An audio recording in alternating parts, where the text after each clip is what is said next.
इस कहानी की शुरुआत भारत के उत्तर पूर्वी इलाके में एक छोटे से गांव से।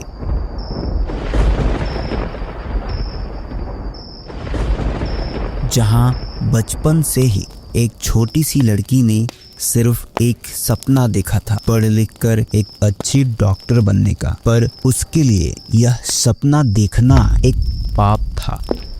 तभी पिताजी अचानक घर आते हैं और अपने छोटे बेटे से मिलते हैं और कहते हैं, मैंने तेरे लिए बड़े सपने देखा है बेटा, तो एक दिन बड़ा आदमी बनना।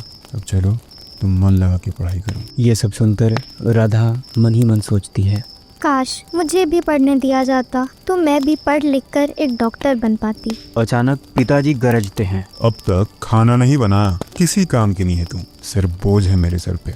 यह सुनकर राधा की आंखों में आंसू का समंदर उमड़ आया। वह बिना खाए सिर्फ अपने आंसू का स्वाद लेकर सो जाती है।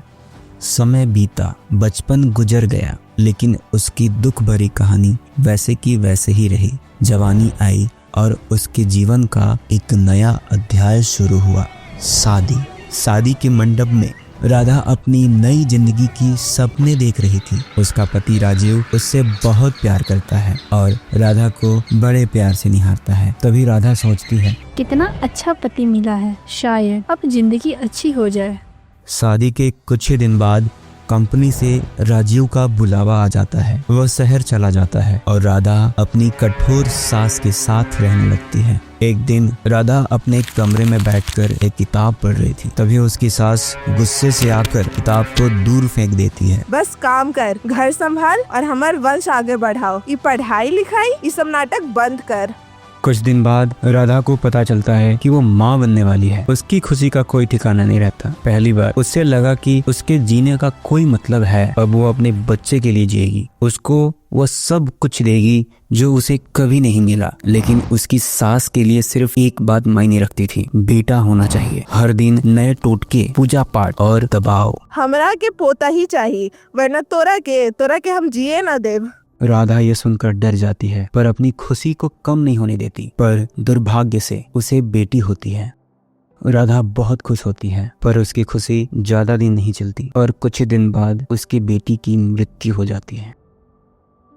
इसके पीछे उसकी सास होती है। राधा की सारी खुशियां लुट जाती हैं। वो बहुत रोती है, सबको आवाज लगाती है, सबको बताना चाहती है उसके साथ क्या हुआ, लेकिन उसकी आवाज कोई नहीं सुनता। वो अपने आप से सवाल करती है, मैं एक बेकार लड़की थी, पर मेरी बेटी की क्या गलती थी।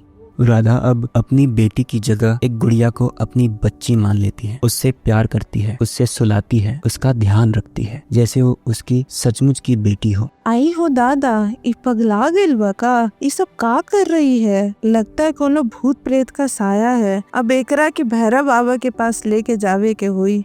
सास ने फैसला किया कि इस पे भूत प्रेत का साया है, इसे किसी बाबा को दिखाया जाए। हर हर महादेव, इलाज है इसका इलाज। हर हर महादेव, इसका एक ही इलाज है, एक अखंड पूजा। उससे पहले इस लड़की को 2 दिन एक कमरे में बंद रखना होगा, बिना खाना बिना पानी के, फिर होगा महापूजा। हर हर महादेव, हर हर महादेव। राधा को अंधेरे कमरे में बंद कर दिया जाता है। वो 2 दिन बिना रोटी, बिना पानी, बिना किसी सहारे के रहती है। तभी उसका पति शहर से वापस आता है और अपनी बीवी की हालत देखकर हैरान रह जाता है। मेरी पत्नी को क्या हो गया, ये सब क्या हो रहा है, अपनी माँ से सवाल करता है। वो तुरंत राधा को लेकर डॉक्टर के पास भागता है, लेकिन रास्ते में राधा उसकी बाहें थामकर अपनी आखिरी सांस लेती है। उसकी आंखें बंद हो जाती है। उसका पति राजीव चीखता रह जाता है, लेकिन सब कुछ समाप्त हो चुका होता है। आखिर एक और लड़की की जिंदगी बर्बाद हो गई। पर क्या लड़की होना वाकई एक गलती है या सिर्फ इस संसार की सोच एक गलती है? राधा ने एक डॉक्टर बनने का सपना देखा था, पर वो सिर्फ एक मिसाल बनकर रह गई। कब बदलेगा ये सोच, कब बदलेगा ये समाज? सोचिएगा जरूर।